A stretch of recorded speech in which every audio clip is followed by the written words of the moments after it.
ভাঙড়ে বোমা আগ্নেয়াস্ত্র উদ্ধার। আইএসএফ কর্মীর বাড়ি থেকে বাজেয়াপ্ত বোমা আগ্নেয়াস্ত্র। আর বোমা আগ্নেয়াস্ত্র বাজেয়াপ্ত উত্তর কাশীপুর থানার পুলিশের। ভাঙড়ের বানিয়ারা গ্রাম থেকে উদ্ধার বোমা আগ্নেয়াস্ত্র।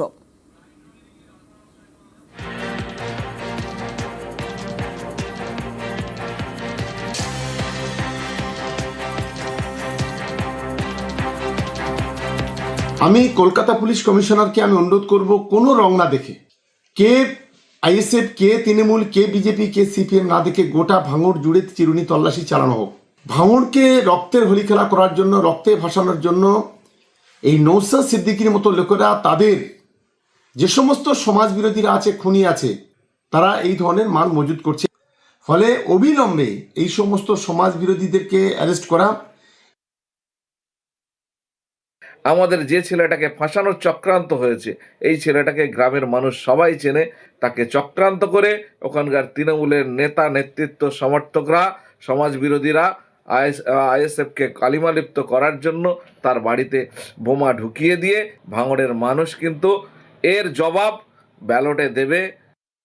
ভূমিকম্প প্রবণ শিলিগুড়ি। আর এই শহরের বড় চিন্তা, গায়ে গায়ে গজিয়ে ওঠা বহুতল। মেয়রের বক্তব্য, উদ্বেগের কিছুই নেই, নিরাপত্তার জন্য যা যা ব্যবস্থা করার তা করা হবে।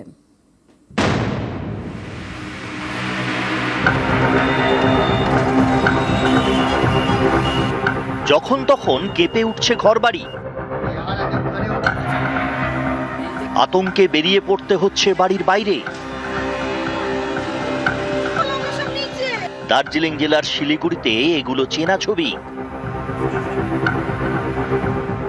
হিমালয়ের পাদদেশের শহর, মাটি নরম ঝুরঝুরে। এই শিলিগুড়িতে দিন দিন বাড়ছে ভূমিকম্পের প্রবণতা। ব্যুরো অফ ইন্ডিয়ান স্ট্যান্ডার্ডসের গত ডিসেম্বরের সিসমিক জোনেশন ম্যাপে শিলিগুড়িকে রাখা হয়েছে জোন 6-এ, অর্থাৎ শিলিগুড়ি প্রবল ভূমিকম্প প্রবণ। 2011 সালে সিকিম এবং 2015 সালে নেপালের ভূমিকম্পের সময় ভয়াবহ ক্ষতি হয়েছিল শিলিগুড়িতে, প্রাণ গিয়েছিল অনেকের। চলতি ফেব্রুয়ারি মাসেই শিলিগুড়িতে দুবার ভূমিকম্প টের পাওয়া গিয়েছে। এরকম ভূমিকম্প প্রবণ শিলিগুড়িতে চিন্তা বাড়াচ্ছে বহুতল। স্থানীয়দের দাবি, দিন দিন হাই রাইজিং বিল্ডিং এর সংখ্যা বাড়ছে, তাতেই বাড়ছে উদ্বেগ। ভূমিকম্প প্রবণ এলাকায় বেশ কিছু নিয়ম কানুন মেনে নির্মাণ করতে হয়। শিলিগুড়িতে কি আদৌ তা হচ্ছে? এখন শিলিগুড়ির ওপরে যা জনসাধারণের চাপ, এত বাইরে থেকে এত লোকজন এসছে, সুতরাং শিলিগুড়ি শহর তো তেমনভাবে বাড়ছে না, অথচ লোকের স্থান সংকুলনের অভাবে বিল্ডিংগুলোকে অনেক হাইরাইজার করতে হচ্ছে। আমাদের কিন্তু জনগণের বা শিলিগুড়িতে যারা এই ধরনের বিল্ডিংয়ের মধ্যে আছে, তাদের কিন্তু জীবনহানির কিন্তু একটা আশঙ্কা কিন্তু অনেক দারুণভাবে বৃদ্ধি পাচ্ছে। পুরসভা আশা করি যথাযথ ব্যবস্থা নেবে। আটকে হয়ে যাচ্ছে, আমরা চুপচাপ বসে আছি, এটা করলে হবে না। প্রাইভেট বাড়িতে একটা চকলা পড়েছে কি, আর ছোট্ট ক্র্যাক হয়েছে, একটু ইঞ্জিনিয়ারদের দেখিয়ে নেওয়া উচিত যে বাড়িটা সেফ আছে কিনা। যে ব্রিজগুলো কিন্তু কন্টিনিউয়াস মনিটরিংয়ে রাখা উচিত, এবং যেই ক্ষতিটাকে আটকানোর জন্য আমাকে হয়তো সেক্ষেত্রে কিছু করণীয় থাকতে পারে, সেটা করতে হবে। পুরো নগর উন্নয়ন দপ্তর কাজ করছে, তাদের বিজ্ঞানীরা, তাদের জিও সায়েন্টিস্ট এবং অন্যান্য ভূতাত্ত্বিক দের নিয়ে কথা বলে এটা একটা টেকনিক্যাল এবং বিজ্ঞানসম্মত বিষয়। তার জন্য কি কি চেঞ্জেস আসবে আইনে, সেটা রাজ্য সরকার এবং সংশ্লিষ্ট দপ্তর করবে। যেভাবে নির্দেশ আসবে সেভাবে কাজ করবে। না, কোনো উদ্বেগের কারণ নেই। এই তার প্রোটেকশনের জন্য আমাদের যা যা ব্যবস্থা নেওয়ার আমরা সেটা নেব। প্রাকৃতিক বিপর্যয়ের মধ্যে পড়তে হয়েছে, আমরা সবাই জানি। বাড়িঘর তৈরি করবার ক্ষেত্রে পলিসি ডিপেন্ডেন্ট বিল্ডিং প্ল্যান, রাজ্যের সরকার এবং পৌর প্রশাসনের একটা বাড়তি উদ্যোগ নেওয়া দরকার। এটাকে অবহেলা করা মানে গভীর সমস্যা তৈরি করতে পারে। নির্বাচন সামনে, হয়তো সেই কারণে এই উদ্যোগের ক্ষেত্রে কোথাও দুর্বলতা রয়েছে। আমি খুব দ্রুত এই ব্যাপারে কথা বলব। ক্যামেরায় অলোক কুমারদের সঙ্গে পার্থ প্রতিম সরকার, নিউজ 18 বাংলা। নমস্কার, সুপ্রভাত। খবর দিনভর নিয়ে আপনাদের সঙ্গে রয়েছে আমি জুনেলা। ভোটের আগে কেরলের নাম পরিবর্তন, কেরলের নতুন নাম কেরলম। কেরলের নাম পরিবর্তনে কেন্দ্রের অনুমোদন। আর ভোটের আগে কেরলে নয়া সমীকরণের কি ফল? বারবার আবেদনেও বদল নয় পশ্চিমবঙ্গের নাম। বিধানসভায় পাশ হওয়ার পরও বদলায়নি পশ্চিমবঙ্গের নাম।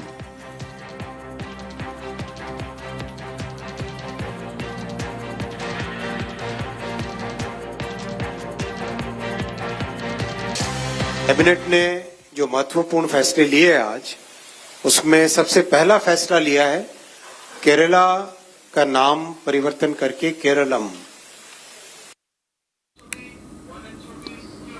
আর পশ্চিমবঙ্গের নাম পরিবর্তন নয় কেন? কেন্দ্রকে প্রশ্ন মমতা বন্দ্যোপাধ্যায়ের। কেরলের নাম পরিবর্তনে কেন্দ্রকে প্রশ্ন। পশ্চিমবঙ্গের নাম বাংলার করার প্রস্তাব বিধানসভায় পাশ, তারপরও নাম বদল না হওয়ায় ক্ষোভ মুখ্যমন্ত্রীর। বিজেপিকে বাংলা বিরোধী বলে তো মমতার। কেরালার নাম কেরালার হয়েছে, এতে আমরা খুশি, কিন্তু সাথে সাথে এটা আমি নিশ্চয়ই বলবো যে আমাদের বাংলা রাজ্যের নাম দেওয়ার ব্যাপারটা আমরা 2-3 বার করে বারবার কেন্দ্রের থেকে সংশোধনী এসছে, যা যা বলেছে সব করে দিয়েছে, কিন্তু গত 5 বছর ধরে বাংলার নামটা কিছুতেই ওরা দিচ্ছে না। বাংলার সংস্কৃতি, বাংলার শিক্ষা, বাংলার নামের সাথে যুক্ত আছেন আমাদের ইয়াং জেনারেশন, নিউ জেনারেশন, যারা স্টুডেন্ট, যারা পড়াশোনা করে, যারা ইন্টারভিউতে যায়, যারা স্টেট হিসেবে ডাক পায়, তাদের একদম লাস্ট বেঞ্চে গিয়ে বসে থাকতে হয়, সবার পরে তাদের ডাকে। কিন্তু যখন কেরালাটা আপনারা নতুন চ্যাপ্টার ওপেন করলেন, সেখানে সিপিএমের সাথে আপনাদের ভাব হয়েছে বলে আপনারা তাদেরটা করলেন, কিন্তু আপনি বাংলাটা বাদ দিলেন কেন? তার মানে হচ্ছে বাংলাটা পড়ে থাকবে কেন? তখন আপনারা বাংলা বিরোধী বলে একদিন আপনারা চলে যাবেন, আমরা কিন্তু করিয়ে আনবো। বাংলাকে ব্রাত্য করায় শুরু তরজা। কেরালার নামকরণ কেরালা সরকার রেজলিউশন করে পাঠিয়েছিল, ভালো তো, সংস্কৃত ভাষা থেকে হচ্ছে, সবাইকে অ্যাপ্রিসিয়েট করা উচিত। কেরালাম হচ্ছে কেরল। মুখ্যমন্ত্রীর উদ্দেশ্যটা অন্যরকম। মুখ্যমন্ত্রী পশ্চিমবঙ্গ থেকে বাংলা করতে চাইছেন। পশ্চিমবঙ্গ এই নামটার মধ্যে এই ভূমির ইতিহাস লুকিয়ে আছে। বাংলা হয়ে গেলে কেউ মনে থাকবে না যে পূর্ববঙ্গ বলে একটা জিনিস ছিল। মুখ্যমন্ত্রী চাইছেন ওটা ভুলিয়ে দিতে। পশ্চিমবঙ্গ মানে পূর্ববঙ্গ একটা আছে, একসময় আমার দেশ ছিল, আমার বাড়ি ছিল, গোলা ভর্তি ধান ছিল, পুকুর ভর্তি মাছ ছিল। মুখ্যমন্ত্রী চাইছেন আমরা ভুলে যাই, হয়তো উনি ঘটি বলে ওটা চাইছেন, হতে পারে। দেখুন, এই কারণেই আমরা বিজেপিকে ঠিক বাংলা বিরোধী জমিদারি বলি। কেরালার নাম পরিবর্তিত হয়েছে কেরালার মানুষের আবেগকে, সেন্টিমেন্টকে সম্মান দিয়ে, বাংলার সংস্কৃতিকে সম্মান জানিয়ে যখন বিধানসভায় এই প্রস্তাব পেশ করা হয় এবং পাশ হয়, তারপরে বিজেপি এই প্রস্তাবকে আটকে রেখে প্রমাণ করলো তারা কতটা বাংলা বিরোধী। তারাই তো আবার স্লোগান দিয়েছে সোনার বাংলা গড়ার। বাংলার মানুষের সঙ্গে প্রতিটা স্তরে যে বঞ্চনা করে, এই কারণে ওরা 100 দিনের টাকা আটকে রাখে, এই কারণেই আবাসের টাকা আটকে রাখে, আর এই কারণেই বাংলার নাম বাংলা করতে এদের অনীহা। এই বাংলা বিরোধীদের বাংলা ছাড়া করবে বাংলার মানুষ। অজিত পাওয়ারের বিমান দুর্ঘটনায় বড়সড় প্রশ্ন। বিমানের রক্ষণাবেক্ষণ নিয়ে প্রশ্ন ডিজিসিএর। বিমান আদৌ ওড়ার অবস্থায় ছিল কিনা তা নিয়েই প্রশ্ন। আর ডিজিসিএর রিপোর্টে বিমান সংস্থাকে নিয়ে চাঞ্চল্যকর তথ্য। দুর্ঘটনায় নতুন করে তদন্তের নির্দেশ ডিজিসিএর।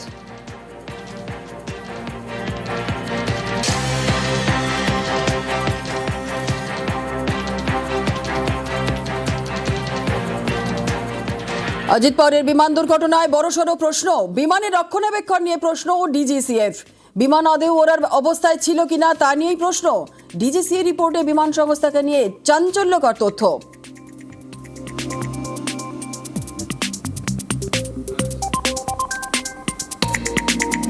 দুর্ঘটনায় নতুন করে তদন্তের নির্দেশ ডিজিসিএর।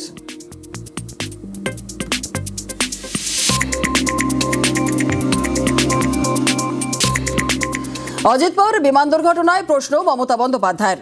মমতা বন্দ্যোপাধ্যায়ের অভিযোগের প্রাথমিক সত্যতার রিপোর্টে বিমান দুর্ঘটনা নিয়ে সন্দেহ প্রকাশ Mamata Bandyopadhyay. Ajit Pawar, Deputy Chief Minister, he died today morning in a plane crash. I'm really shocked to see the news. There is no safety and security of the people of this country. Even the political leaders, I do not know what is the fate of the opposition political parties, but they were very much with the ruling party.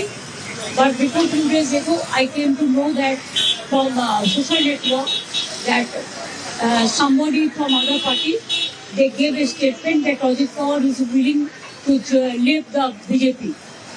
And now what happened today, I need proper investigation under the supervision of Supreme Court. Only we have the trust on Supreme Court, no other agency. All the agencies are being totally purchased. And really it's a great loss for the country. Maybe he's from the opposition. Now he's from the opposition. But tomorrow he's supposed to join the original force of their party. My condolences to the family, Maharashtrian people, and also my condolence to the Sharad Pawarji and Ajit Pawarji's family. And for that reason, I'm so shocked. So we'll cancel our daily program today. পশ্চিমবঙ্গে প্রচারে বিজেপির ভিন রাজ্যের নেতারা, কিন্তু বাইরে থেকে নেতাদের আনতে হচ্ছে কেন? এ রাজ্যে বিজেপি সংগঠনের কি সেরকম শক্তি নেই? এই নিয়ে জোর চর্চা।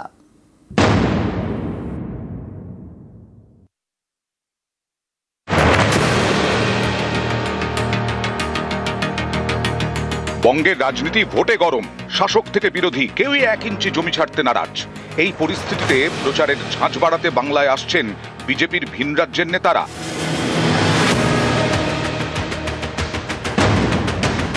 বিজেপি শাসিত রাজ্যের বিধায়ক, সাংসদ, মোর্চা সভাপতি ও সংগঠনের নেতাদের বাংলায় এনে প্রচারের পরিকল্পনা। ভিন রাজ্যের অন্তত 27 বিজেপি নেতা বঙ্গের ময়দানে নামবেন। ভিন রাজ্যের নেতারা বুথ স্তরে জনসংযোগে জোর দেবেন।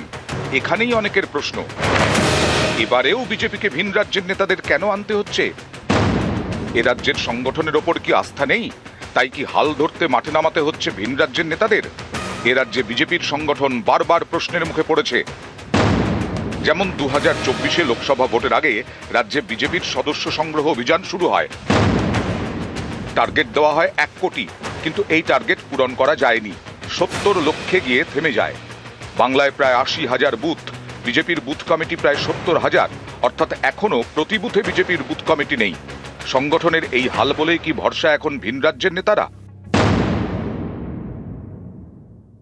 গুজরাটের ভোট প্রচারে আমি গেছিলাম, জিতেছে বিজেপি, কি আমার জন্য জিতেছে না? আমাদের সর্বভারতীয় নেতা আছে, তৃণমূলের নেই। আমাদের প্রধানমন্ত্রীর মতো স্টার ক্যাম্পেনার আছে, আমাদের অমিত শাহজির মতো স্ট্র্যাটেজিস্ট আছে, তিনি আসবেন। আমাদের সর্বভারতীয় সভাপতি নীতিন নবীনের মতো এই অল্প বয়সে 45 বছর বয়সে 5 বার 6 বার জেতা বিধায়ক আছে, তিনি আসবেন। ওরা দেখবে আর জ্বলবে, লুচির মতো ফুলবে। বহিরাগতদের দল এই জন্য বলা হতো, চিরকাল বহিরাগতদের উপরে নির্ভরশীলতা। তারা কি বঙ্গ বিজেপির উপরে ভরসা করতে পারছেন না? তারাই কিন্তু মূল্যায়ন করেছে যে বঙ্গ বিজেপি দ্বারা হবে না, তাদেরকে উড়ে উড়ে আসতে হবে এবং এখানে মানুষকে প্রভাবিত করার চেষ্টা করবে। সুস্মিতা মণ্ডল, নিউজ 18 বাংলা।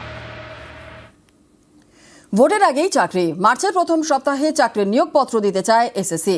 আর সেই মতো মঙ্গলবারও আর বুধবার 11-12 শিক্ষক পদে কাউন্সেলিং। দুদিনে 172 জন চাকরি প্রার্থীকে সুপারিশপত্র দেওয়া হবে।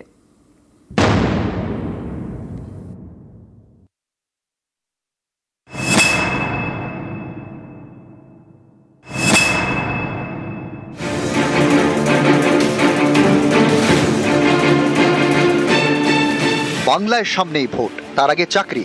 একাদশ দ্বাদশের শিক্ষক নিয়োগের জন্য মঙ্গলবার থেকে কাউন্সেলিং শুরু করেছে স্কুল সার্ভিস কমিশন। সল্টলেকে এসএসসি ভবনে চাকরি প্রার্থীরা এদিন হাতে পেলেন সুপারিশপত্র। বুধবারও এই কাউন্সেলিং হবে। সিলেকশন হয়ে গেছে, এক্সাইটেড। নতুন চাকরি, খুব শীঘ্রই তো সুপারিশ করা যাবে। হ্যাঁ, যা শুনছি আর কি, যে 1 মাসের মধ্যে জয়েনিংও হয়ে যাবে। প্রথমে সুপারিশপত্র, তারপর চাকরি নিয়োগপত্র। রাজ্য চায় মার্চের প্রথম সপ্তাহে নিয়োগপত্র দিতে। গত ডিসেম্বরে স্কুল সার্ভিস কমিশনকে সুপ্রিম কোর্ট নির্দেশ দেয় 2026 সালের 31শে অগস্টের মধ্যে কাউন্সেলিং প্রক্রিয়া শেষ করতে হবে। নবম, দশম এবং একাদশ দ্বাদশের নিয়োগ প্রক্রিয়াও শেষ করতে হবে। এরপর 21শে জানুয়ারি একাদশ দ্বাদশ শিক্ষক নিয়োগের মেধা তালিকা প্রকাশ করে এসএসসি। মেধা তালিকা এবং ওয়েটিং লিস্ট মিলিয়ে 18,000 নামের তালিকা প্রকাশ করা হয়। 1 মাস পর এবার চাকরির কাউন্সেলিং। মঙ্গলবার এবং বুধবার প্রথম পর্যায়ে 7টি বিষয়ে কাউন্সেলিং। দুদিনে 172 জন চাকরি প্রার্থীকে সুপারিশপত্র। একাদশ দ্বাদশে শূন্য পদ 12,445। ভালো লাগলো, চান্স পেলাম। হ্যাঁ, আমি ফ্রেশার্স ক্যান্ডিডেট হিসেবে পেয়েছি, আমার ভালো লেগেছে। সবকিছু যাতে ভালোভাবে হয়ে যায়, আর যাতে কোনো বাধা না থাকে, এটাই বলতে চাই। ইতিমধ্যেই পর্ষদের থেকে জাতি এবং বিষয়ভিত্তিক শূন্য পদের তালিকা নিয়েছে এসএসসি। এরপর ফের কবে কাউন্সেলিং হবে তা বিজ্ঞপ্তি দিয়ে জানাবে school service commission. News 18 Bangla.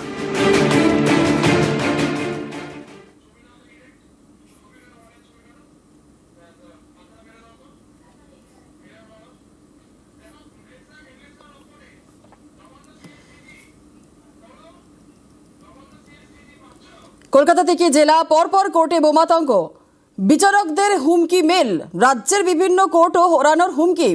আর তড়িঘড়ি ফাঁকা করে তল্লাশি। গতকাল সকাল থেকেই ব্যাহত হয়েছিল কাজকর্ম।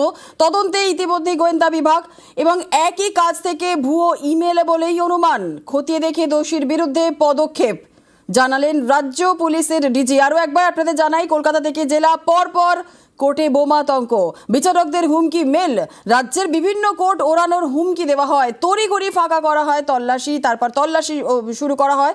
গতকাল সকাল থেকেই ব্যাহত হয় কাজ, তদন্তে গোয়েন্দা বিভাগ এবং একই জায়গা থেকে ভুয়ো ইমেল বলেই কিন্তু অনুমান করা হচ্ছে। ক্ষতি দেখে দোষীর বিরুদ্ধে পদক্ষেপ জানালেন রাজ্য পুলিশের ডিজি। চন্দননগর, বহরমপুর, কলকাতা সহ রাজ্যের বিভিন্ন আদালতে বোমাতঙ্কের খবর ছড়িয়ে পড়ে এবং তাতে সাধারণ মানুষ সহ বিচার প্রার্থীরা অসুবিধার সম্মুখীন হয়েছে। রাজ্য সরকারের তরফে পুলিশ ঘটনাস্থলে দ্রুততার সঙ্গে পৌঁছে যায় এবং ঘটনার তদন্ত চলে এবং তা মিথ্যে প্রমাণিত হয়। আমরা সরকারের তরফ থেকে সকল বিচারক এবং বিচার প্রার্থীদেরকে এই মর্মে আমরা আশ্বস্ত করছি যে রাজ্য সরকার তাদের সুরক্ষার জন্য সর্বোচ্চ প্রাধান্য দিয়ে পুরো জিনিসটাকে নিয়ে আমরা কিন্তু ইমিডিয়েটলি স্টেপস নেওয়া হয়েছে এবং যাতে সব জিনিসটা সুষ্ঠুভাবে চলে, কোনো আতঙ্কিত যাতে মানুষ না হয়। Do you think there's just one person or multiple people engaged in this who were sending these mails? Yes, it's the same pattern that has been found in the mails sent to different locations. আমরা সবসময় প্রস্তুত আছি। We will take all steps to ensure that all our people in the state সব সুস্থ থাকুক আর safe থাকুক, এটা আমাদের সবসময় চেষ্টা থাকবে।